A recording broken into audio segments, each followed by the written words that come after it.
Si Ja Morant ang isa sa pinaka-athletic ngayon na player ng NBA. Kaya hindi katakataka na maraming humahanga at umiidolo sa kanya. Kaya naman laging inaabangan ng mga fans ang kanyang mga acrobatic layups. Lalo na ang kanyang mga monster dunks. Subalit dahil din sa kanyang pagiging athletic at walang takot kung sumalaksak, ito din ang nagiging sanhi ng pagtatamo niya ng maraming injuries. Dahil nga sa taas ng talon ni Ja Morant ay mataas-taas din ang kanyang binabagsakan.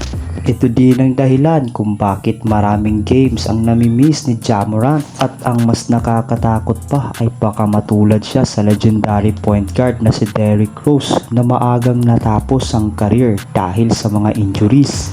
Kaya naman sinabi ni Ja Morant sa kanyang interview pagkatapos ng laro nila kontra Blazers na babawas-bawasan na niya ang pag-a-attempt ng mga posterizer dunks dahil ayon nga sa kanya na kapag sumasalaksak siya ay binabangga umano siya sa ere, pero hindi naman siya nakakakuha ng foul, kaya naman bumabagsak siya ng malakas na nagiging sanhi ng kanyang mga injuries. At ayon din kay Ja Morant, 2 points lang din naman daw kahit gaano pa kaganda ang dunk na kanyang magawa. Para sa akin, ginamit lang ni Ja Morant ang kanyang utak at naging mas matalino siya upang nang sa ganun ay hindi agad matapos ang career niya sa NBA. Sa ngayon ay nasa top 4 ang kanyang team na Grizzlies sa Western Conference.